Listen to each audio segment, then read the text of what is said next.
Hola, bienvenidos. Soy José Guadalupe Martínez Méndez, alumno del Instituto Mexicano de Estudios Pedagógicos en la Maestría Metodología de la Enseñanza. Dentro de la asignatura Teoría de la Pedagogía 2, asesorada por el doctor Ernesto Pablo Torres Salinas, se me ha encomendado desarrollar la investigación del tema Rousseau y el naturalismo acentuado. Pero ¿quién fue el personaje del cual estaremos hablando?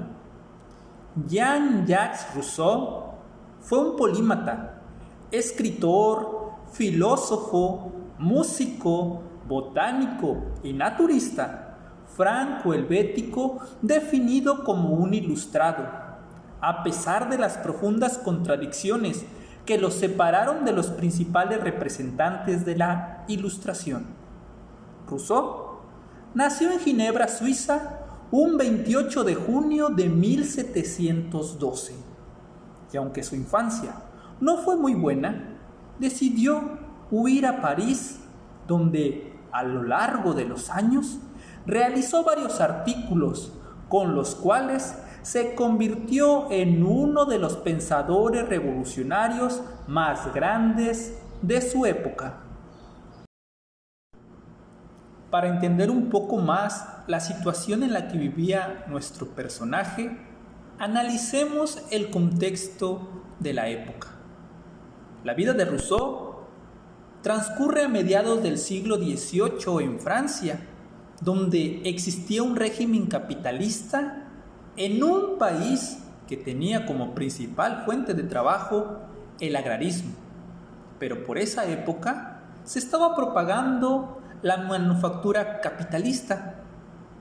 Sin embargo, uno de los principales problemas y que impedía el desarrollo de la sociedad de aquellos años fue el feudalismo, siendo uno de los principales opositores al capitalismo. La población del país estaba dividida en tres clases sociales muy marcadas: el clero, la nobleza y el llamado tercer estado. El clero poseía grandes latifundios, estaba exento de todo tipo de impuestos y disponía de un tribunal propio. La nobleza, el segundo estado, era propietaria de una importante parte de tierras. Los derechos feudales de que gozaban les permitía explotar en gran medida a los campesinos. El tercer estado, en cambio, no tenía privilegio alguno. Gran parte de esta clase estaba formada por campesinos, quienes estaban totalmente privados de derechos. La situación material del campesino, como consecuencia de los pagos a los señores feudales y los elevados impuestos estatales, era desastrosa.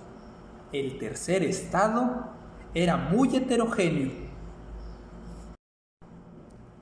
Además de los campesinos, el tercer estado estaba constituido por artesanos, obreros y los pobres de la ciudad. Pero eran los comerciantes, los fabricantes y los banqueros los que tenían el papel dirigente en el tercer estado. Todos ellos se oponían al orden feudal, a pesar de sus diferentes condiciones de vida. De pronto, todo da un giro inesperado. La burguesía comienza a formar parte del Estado. Lentamente, pero se une al movimiento popular, pronunciándose contra el rey y contra todos aquellos privilegios que tenía el clero y la nobleza. Pero sobre todo, algo muy importante, pronunciándose contra el sistema de educación imperante. Es así como nace la lucha de escritores y científicos exponentes de la ideología burguesa en contra del feudalismo. Rousseau fue uno de ellos. En sus obras arremetía contra la concepción feudal del mundo y cuestionaba las religiones oficiales. Criticó duramente la religión como baluarte del feudalismo y como su principal ideología. defendía la teoría del contrato social como origen del Estado y exponía que, en su estado natural, el hombre tenía siempre el derecho a la libertad, a la igualdad y a la fraternidad. Esperaba el comienzo de una nueva era, la era del imperio de la razón. Conozcamos un poco más sobre la vida de nuestro personaje. Creció dentro del seno de una familia de un relojero. Nunca recibió enseñanza sistemática. Vagó muchos años entre Francia y Suiza, dedicándose a un sinnúmero de actividades. Fue hasta los 30 años de edad que llegó a París, donde logró relacionarse con grandes intelectuales de la época. En el año de 1749, la Academia de Dijon realizó un concurso con el tema: ¿contribuiría el progreso de las ciencias y de las artes al mejoramiento o al empeoramiento de las costumbres? Rousseau participó pronunciándose en forma decidida contra la desigualdad social existente, contra los aristócratas y los haraganes, contra la cultura y la ciencia de la sociedad feudal. Gracias a esto, recibió el premio de la Academia de Dijon. En 1755 aparece el segundo trabajo, Discurso sobre el origen y los fundamentos de la desigualdad entre las personas. Otra vez remarcaba y ponía el dedo en la llaga en cuanto a las desigualdades existentes dentro del feudalismo. En 1762 escribió el Contrato Social. Aquí plantea que la desigualdad se desarrolló como resultado de la civilización. Desarrollando la teoría de Locke, contrapuso a la sociedad civilizada de aquel entonces, o sea, la feudal, con una sociedad ideal en la cual, como en estado natural, los hombres eran iguales y libres, renunciando después a sus derechos para proteger sus bienes laborales. Criticó con dureza la tiranía, la opresión de los explotadores y proclamó que el poder que no responda a intereses del pueblo es ilegal y viola el contrato social primario, por el cual las personas voluntariamente cedían algunos de sus derechos a los poderes elegidos por ellos y que estaban obligados a servir al pueblo. Esto se convertía en un llamado, en un grito de guerra transformado en obra literaria para derrocar al rey y al feudalismo. En 1762 vio la luz la novela de Rousseau, Emilio o la educación, que le dio fama universal. En ella señaló el camino de la educación del nuevo hombre libre de la sociedad, es decir, el burgués. La aparición de Emilio provocó la indignación de la aristocracia y del clero. El libro fue quemado en plazas de París por la libertad de pensamiento que reflejaba en él. Así Rousseau se vio obligado a irse al extranjero. El hombre nació libre, mientras que ahora en todas partes está encadenado. Esa era una de las mayores concepciones que tenía Rousseau. Para él, el poder pertenecía al pueblo y debía de existir una igualdad de circunstancias donde todos trabajaran para el sustento de la sociedad. Exigía que se eliminaran las grandes propiedades de tierra de los feudales y, en cambio, apoyaba el concepto de pequeña propiedad. Sin duda alguna, las ideas eran revolucionarias para su época. Consideraba que no hay nada en nuestra conciencia que no haya sido obtenido a través de los sentidos. Estaba en contra de la religión oficial, pero era partidario de la religión de los sentimientos y proponía que cada hombre fuera libre de creer a su manera. Según sus palabras, todo lo bueno sale de las manos del creador del universo y todo se degenera en manos del hombre. El hombre, según Rousseau, ha sido corrompido por la sociedad moderna. Por eso consideraba que se debía educar a los niños fuera de la sociedad corrompida, lejos de la civilización, en el seno de la naturaleza. Para él, y ojo con estas palabras, en un mundo injusto y corrompido, muchos se apropian de los resultados del trabajo ajeno. En verdad, el hombre libre es aquel que vive de su trabajo. La cuestión principal consiste en educar a un hombre que no dependa de nadie, que viva de los frutos de su trabajo, que valore su libertad y que sepa defenderla. Este hombre que valora su libertad aprenderá también, naturalmente, a respetar la libertad de los demás, basado siempre en el trabajo. Rousseau decía que no era necesario educar a los hijos de los trabajadores, pues estos son educados por la vida misma. Con este pensamiento nace la educación natural o el naturalismo. Para él, los niños debían educarse en forma natural, de acuerdo con su naturaleza. ¿Qué quiere decir esto? Es necesario tener en cuenta la naturaleza del niño y sus particularidades, de acuerdo a su edad. La naturaleza quiere que los niños sean niños antes de ser adultos. Esta educación se logra a partir de 3 fuentes: la naturaleza, las personas que nos rodean y las cosas. La educación de la naturaleza se realiza mediante el desarrollo interior de las capacidades humanas y de los órganos de los sentidos. La educación por las personas tiene lugar cuando se enseña al individuo a utilizar esas capacidades y órganos.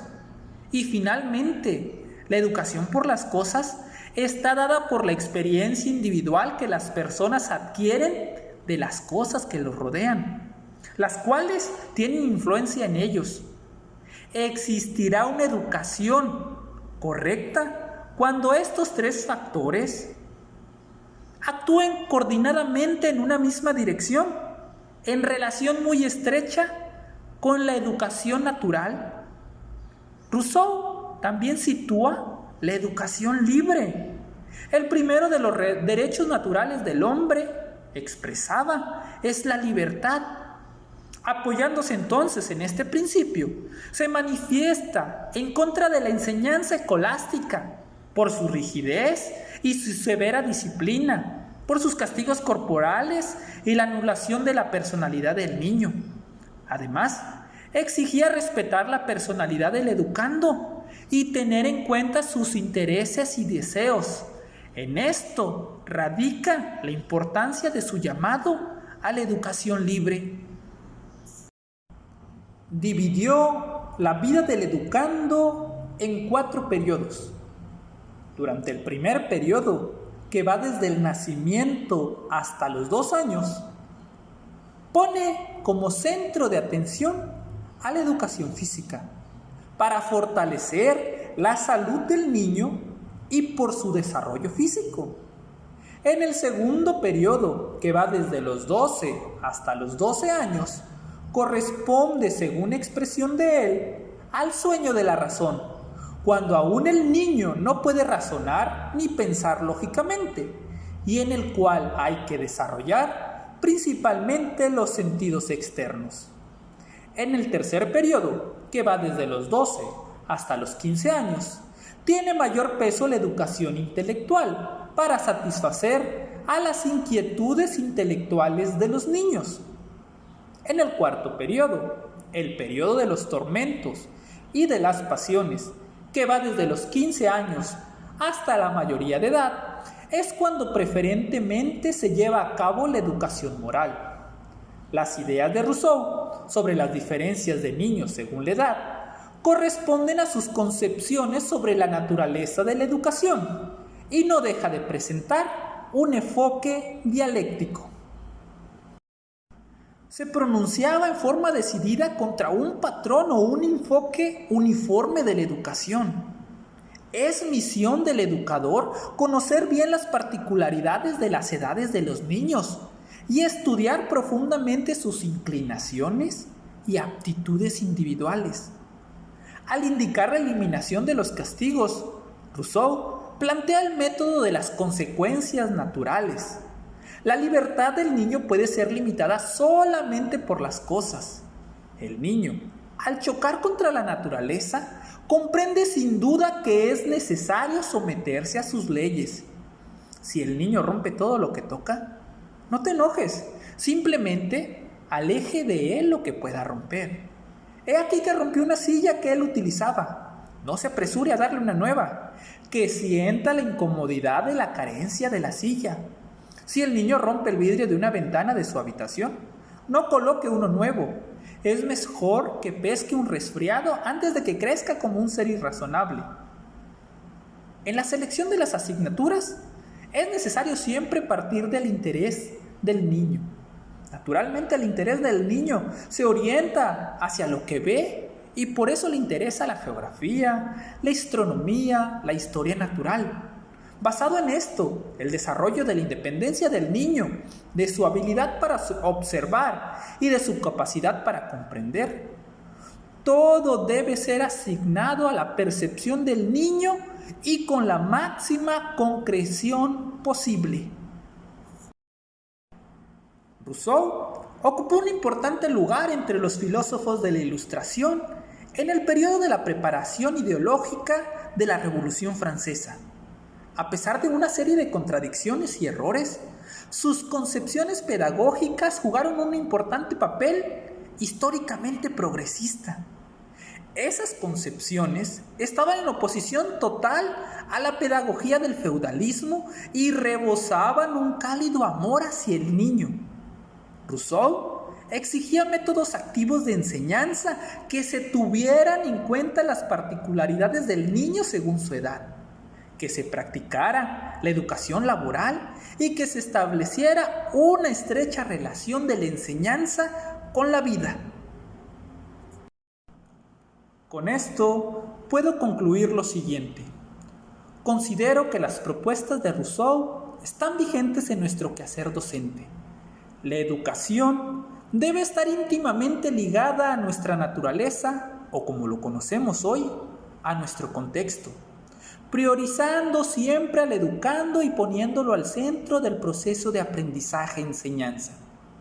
Creo que son factibles, como lo marca la nueva escuela mexicana, que se caracteriza por ser accesible, flexible al contexto y teniendo como objetivos centrar en la formación del ser humano, enfocado en lo social, promoviendo la justicia, la libertad, la dignidad y buscando el progreso de la sociedad. ¿Que pueden existir limitaciones a sus propuestas? Sí. La concepción que tenía Rousseau sobre la periodización por edades sería uno de los más grandes obstáculos. Estamos totalmente desfasados en esos niveles y nuestro sistema educativo y planes de estudio no se apegan a las edades que él maneja. Esto no quiere decir que sus propuestas no se puedan adecuar e interactuar en nuestro accionar. Como último punto, considero que se deben de aplicar en nuestra realidad. Inclusive algunos puntos se están manejando. Es realmente importante darle al niño su lugar, contextualizar su educación, atender sus intereses y necesidades para potencializar su desarrollo y con ello, a su vez, mejorar como sociedad. Daba gran importancia a los valores y en las condiciones en las que se encuentra nuestra sociedad. Es necesario e indispensable que los fomentemos, los practiquemos y que sean punta de lanza para construir una educación integral, de calidad, que nos ayude a formar mejores ciudadanos y con ello tener un mejor país. Existen muchas teorías pedagógicas y debemos de entender y comprender como docentes que tenemos que tomar de ellas lo mejor para poder tener una educación de calidad, innovadora y que cumpla con todas las expectativas que requieren las nuevas generaciones. Espero que la información que brindé sea de gran ayuda. Me despido de ustedes esperando que sigan pasando un estupendo día. Hasta la próxima.